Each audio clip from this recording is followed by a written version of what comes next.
ధోరణి పెరుగుతుంది. సరే మీరు మూలాల్లోకి వెళ్దాం అంటున్నారు. అది ఎప్పటికైద్దో నాకు తెలియదు.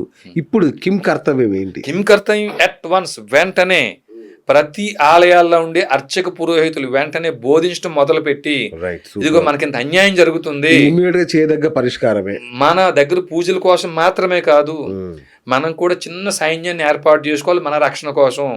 మన దేవాలయాల భూములు 20 లక్షల ఎకరాల పైన అన్యాక్రాంతం అయిపోయి కోర్టుల్లో పెండింగ్ ఉన్నాయి. ఎందుకంటే ఈ హైందవులు ఎవరు అడగరు కదా, పాపం ఎవరైనా హైందవ సంఘాలు పెట్టి. ఏ మాట కామాట రంగరాజన్ గారు ఇదే పని చేసేవాళ్ళు కదా పాపం, ఆయన మీదనే దాడి చేశారు. మరి రంగరాజన్ గారు ఏ పని చేసేవారు? ఇట్లా మంచి బోధనలు చేసేవాళ్ళు, ఆయన ధర్మాన్ని కాపాడుకుంది ఇట్లా చెప్పేవాళ్ళు. ఇక్కడ 2 విషయాలండి. రంగరాజన్ గారు ఆ పని చేయలేదు, ఒకటి. రెండోది దాడి చేయలేదు. రంగరాజన్ గారు ఎంతసేపు గుడికి వచ్చేటువంటి భక్తుల మీద కూర్చుని ఆయన ఏం చెప్తున్నారు? ఆయన అమ్మాయిలు చున్నీ వేసుకోండి, అబ్బాయిలు పంచి కట్టుకోండి, మహిళలు చీరలు కట్టుకోండి, గోవిందనామాలు చెప్పండి. దీన్ని మనం ఏం వ్యతిరేకించట్లేదండి. అలాగే రంగరాజన్ గారు మంచి పని చేశారు. రంగరాజన్ గారు మంచి పని ఏమిటి? మునివాహన సేవ పేరుతో ఒక దళితుని భుజం మీద ఎక్కించుకుని మేము దళితులకు ఆలయాలు వ్యతిరేకం కాదని మంచిగా చాటి చెప్పారండి. రంగరాజన్ గారు చేసిన మంచి పని మనం పొగుడుదామండి. కానీ రంగరాజన్ గారికి తెలియదు అసలైన విషయం ఏమిటంటే, ఈ భూమి మాది, 500-600 సంవత్సరాలు ఈ ముస్లిమ్స్ మేము పరిపాలించాం, ఈ భూమి మాది అని వారు వక్ఫ్ బోర్డు పేరుతో ప్రాపర్టీ అని క్లెయిమ్ చేసుకుంటూ వెళ్తున్నారండి. ఎవరు? ముస్లిమ్స్. ఈ భూమి అంతా ఇక్ష్వాక వంశీయులని రాముడు ఎన్నో యుగాల క్రితం చెప్పాడండి. ఆ ఇక్ష్వాక వంశీయులు ఎవరు? ఏ ఏ గోత్రాల్లో ఉన్నారు? యదాహి ధర్మస్య గ్లానిర్భవతి భారత, ఓ భరత వంశీయ. ఇండియా దట్ ఈజ్ భారత్ అని కాన్స్టిట్యూషన్ ఎలా అయితే ఉందో, భరతవంశీయుల పేరుతో భారతదేశం ఏర్పాటు అయిందని చెప్తున్నారో, ఆ భరతవంశీయుల ప్రస్తావన భగవద్గీతలో 4వ అధ్యాయంలో ఉందండి.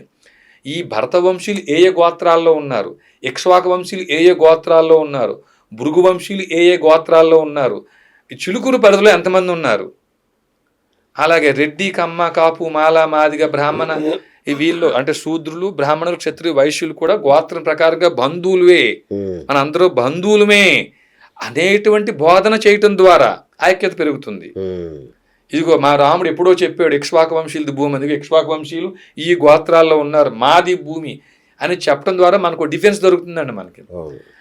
రెండోది, ఒక ప్రత్యేకమైన సైనిక వ్యవస్థ ఏర్పాటు చేసుకోవడం ద్వారా రేపు దాని తిరుపతిలో అయినా బెజవాడలో అయినా ఏమైనా ఇబ్బంది జరిగితే ఆ చిలుకూరు నుంచి సైనికుడు వెళ్తాడు, రంగరాజు గారు వెళ్ళడానికి ఆయనకి అవకాశం ఉండదండి ఆయనకి. కాబట్టి ఇలాంటి పని చేయమని మేము అభ్యర్థించామండి. మేము వెళ్ళే సమయానికి ఆయన వేరే పనిలో ఉన్నారు కాబట్టి, ఉండకూడని స్థితిలో ఆయన ఉన్నారు కాబట్టి ఆయనకి అది ఇబ్బంది జరిగి ఉండొచ్చు. అది నిజమా? మీరు పదే అంటున్నారు, ఆయన అట్లాంటి పని చేస్తాడా? నా మాట మీరు ఎందుకు నమ్మాలి? ఒక చిన్న ప్రశ్న అండి. 7వ తేదీ దాడి జరిగింది అంటున్నారు ఆయన, 8వ తేదీ ఉదయం కంప్లైంట్ పెట్టారండి. ఆయన తాగి లేకపోతే ఏమిటండి, మద్యం సేవించి లేకపోతే, ఆయనతో అర్ధనగ్నంగా స్త్రీ లేకపోతే, వెంటనే దాడి జరిగినప్పుడే పిలిస్తే ఎన్ని వేల మంది వచ్చి మమ్మల్ని చంపేస్తారండి? అవునా కదండి? మరి ఈ పని ఆయన ఎందుకు చేయలేదండి? పోనీ మధ్యాహ్నమో సాయంత్రం అయినా పోలీస్ స్టేషన్కి వెళ్ళి ఆ రోజే కంప్లైంట్ ఇస్తే, ఆయన నోటి నుంచి వచ్చే ఆ దుర్వాసన ఏదైతే ఉందో, మద్యం సేవించిన వాసన ఏదైతే ఉందో, అది పసిగడతారని వెళ్ళలేదు ఆయన. నేను ప్రశ్న వేస్తున్నాను అంతే అండి, ఇబ్బంది ఏం లేదు. మమ్మల్ని నమ్మక్కర్లేదు. మీరు యూట్యూబ్లో సెర్చ్ చేయండి. వాళ్ళ దగ్గర పనిచేసిన వ్యక్తి ఒక ఆయన, అబ్బాయి రాజు గారిని కడపండి, వాళ్ళ నాన్నగారి దగ్గర సహాయగాడిగా పనిచేశారండి ఆయన. ఆయన వాయిస్ మనకు వైరల్ అయిపోయి బయట వినిపిస్తుందండి. రంగరాజన్ గారికి అమ్మాయిలు అలవాటు ఉంది, గుడికి వచ్చిన వారిని ట్రాప్ చేస్తాడు ఆయన, రెండోది మద్యం తాగుతాడు ఆయన, గోశాలలో చికెన్ మటన్ వండించుకుని స్పూన్ వేసుకుని తింటాడు ఆయన. ఈ విషయం రంగరాజన్ గారి నాన్నగారు అనేక సార్లు చూసి కళ్ళం నీళ్ళు పెట్టుకుని ఏడ్చాడు ఆయన అని ఆయన అన్న మాటలు మీరు సోషల్ మీడియాలో చూడండి. మీరు, నేను తప్పంటలేదు, ఆయన మద్యం తాగినా లేకపోతే ఆయన ఎవరో అమ్మాయితో వ్యక్తిగతంగా ఆయన చేస్తే మేము తప్పు పట్టట్లేదు, బయలాజికల్ నీట్గా భావిస్తామండి, సెక్స్ తప్పు పట్టట్లేదు. కానీ ఆ ప్రాంతం తప్పు, ఆ ప్రదేశం తప్పు. మీరు చేయాల్సిన పని చేయటం కానీ చేయకూడని పని చేయటం తప్పు. ఇదే మా బాధ. అతను కలెక్టర్తో కూడా ఏదో గొడవ పడ్డారు కదా మీరు? కలెక్టర్తో మంచి మాట అడిగారు, గొడవ కాదండి. సహజంగా ఈ మాట ఎవరిని అడిగితే పిచ్చోడు అంటారు నన్ను. అరెస్ట్ చేయబోయినట్లు వైరల్ అరెస్ట్ చేసామండి, అరెస్ట్ చేయబోవటం కాదు, కలెక్టర్ని అరెస్ట్ చేసి దానికి గ్రౌండ్ ఏమిటంటే, తణుకు పట్టణం దగ్గర తేతలు అనే గ్రామం ఉందండి. ఇది 2024 వరకు కూడా అక్కడ అక్రమ పశు వధశాల ఒకటి పంచాయతీ అనుమతి లేదని ఆపిపెట్టింది అప్పుడు వైసీపీ ప్రభుత్వం. ఈ గవర్నమెంట్ మారగానే కలెక్టర్లు అవి మారుతారు కదా, అవును. ఈ కొత్త కలెక్టర్ ఎవరో రాగానే మళ్ళీ ఆయన కలెక్టర్ అండాదండతో ఆయన పంచాయతీ పర్మిషన్ లేకున్నా సరే వారు అక్రమ గోవధశాలు రన్ చేస్తున్నారు. ఒక 400-500 కుటుంబాలు అక్కడ దుర్వాసన తట్టుకోలేక ఒక సందర్భంలో కలెక్టర్ గారిని, ఆపోజిషన్ లీడర్ని, అధికార పక్షం వాళ్ళు అందరినీ కలిసి అన్ని ప్రయత్నాలు చేశారండి.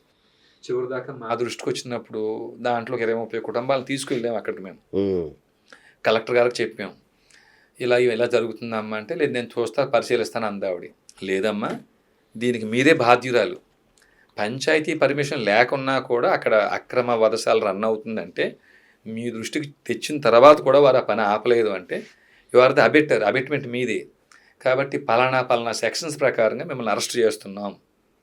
ఈ సెక్షన్ల ప్రకారంగా మీరు వాళ్ళని ప్రోత్సహించి వారి నేరంలో మీరు భాగస్వామ్యం పంచుకున్నందుకు 40 BNSS పాత సెక్షన్ 43 CRPC ప్రకారంగా మిమ్మల్ని అదుపులో తీసుకుంటున్నామని ఆవిడకే నోటీస్ ఆవిడ చేతిలో పెట్టి, సంతకం పెట్టి నోటీస్ పెట్టి ఆవిడని అక్కడ అంటే నిర్బంధించి పోలీసులకు మేము సమాచారం ఇచ్చాం.